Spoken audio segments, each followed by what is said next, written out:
I think Polaroid's latest batches of film are the best they've made since their revival. Let me show you what I mean.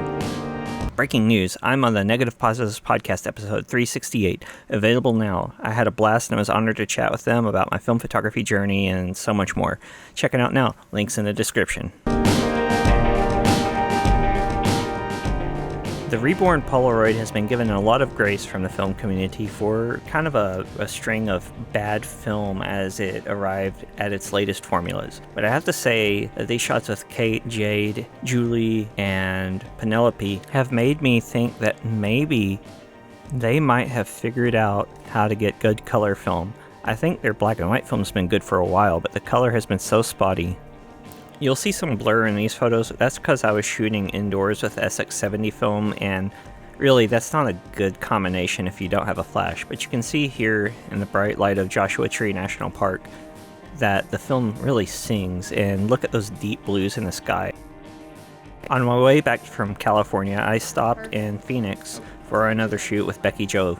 She wanted to put her personal stamp on a look that Uma Thurman had in some Pulp Fiction press photos, and I noticed that they used flash from beneath in the press images, and I decided to add that to it by turning my SX70 upside down.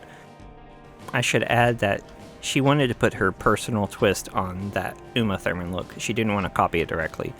Anyway, we had some other fun photos that we took, but I think maybe my favorites from the entire session were from the Polaroid. And we just kind of played around the room and saw what came to mind.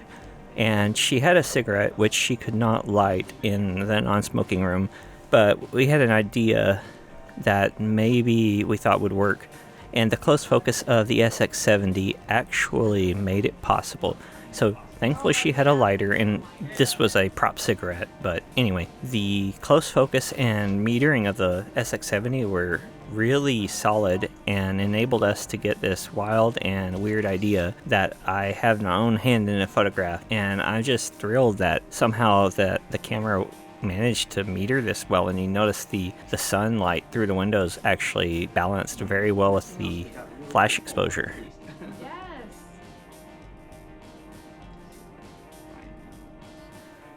Buoyed by that success, I bought even more SX70 film, and I tried it out on this quick road trip through the Deep South. This is North Carolina, followed by Mississippi. Just some scenes I saw on the way, nothing too serious, but I love how the colors came out on the gas station. And once again, the sky looks really nice. And this is a little preview from an upcoming video, but I had Macy in this pool and wanted to shoot a few Polaroids before we got in the water. And I have to say, the blue in the pool turned out every bit as well as I could have dreamed. There was just a really wonderful detail, not heavy shadow detail, as you'll notice in a lot of colored Polaroids at least. This is sort of like shooting slide film. You need to be aware of what is lit and what isn't.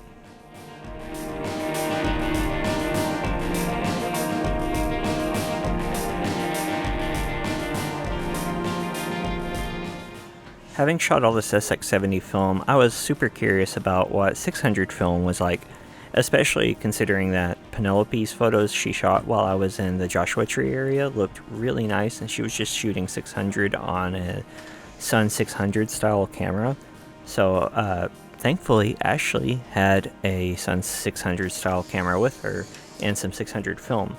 Also tried a little bit of I-type, but maybe I made some bad calls on that and it didn't work out.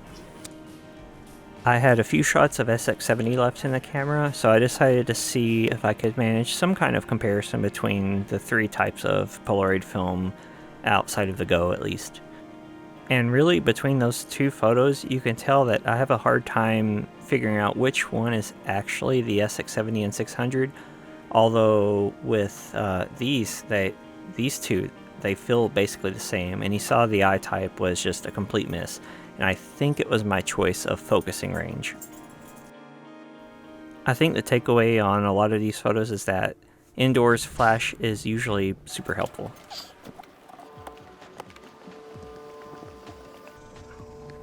And we shot some outside just to see how it turned out, and you see the bevy of Polaroids I was juggling. These two shots are where the SX70 finally shows itself over the 600. I think the glass lens here handled the flaring a lot better, And the eye type, I think, once again, mostly missed because of my poor focusing choice. And from there, we were out of SX70 and I-type film and only had some 600.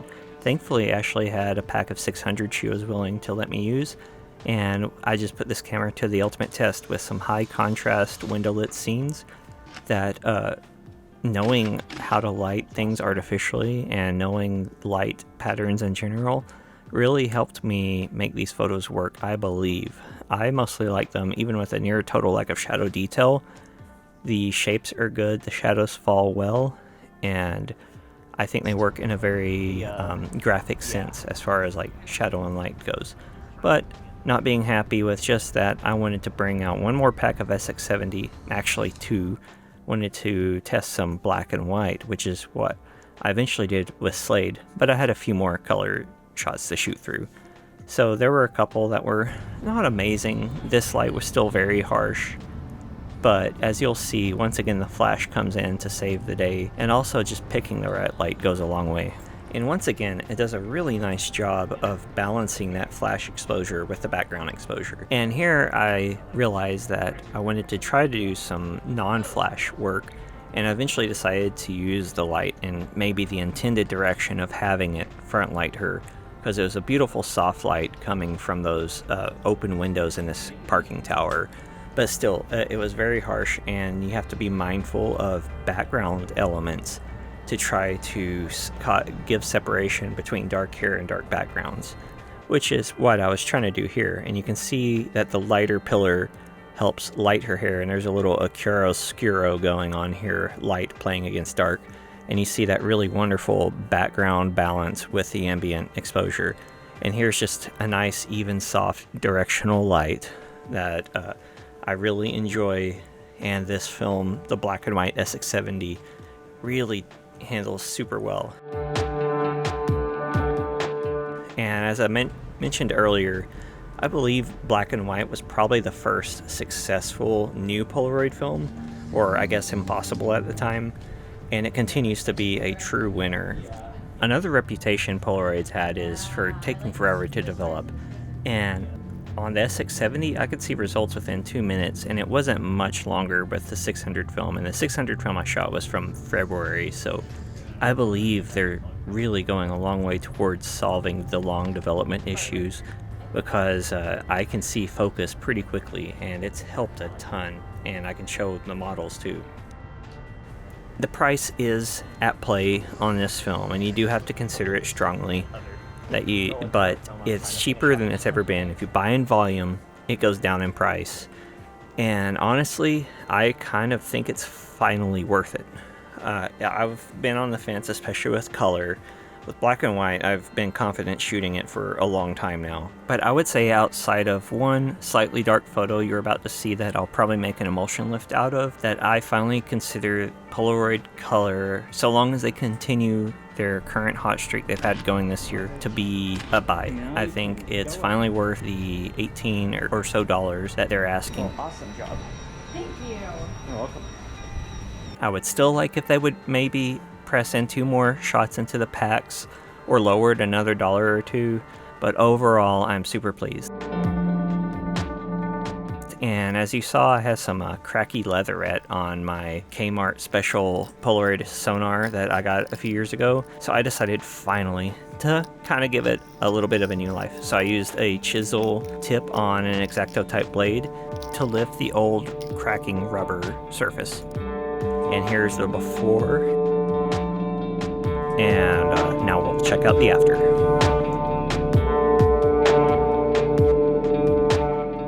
And I got that from Wicked Skins on eBay, and I think it's Pola Skins or something. Anyway, I really like how it turned out. I'm surprisingly pleased. I didn't think I would like it reskinned, but I'm digging it. Please subscribe and turn on notifications. Like this video if you enjoyed it.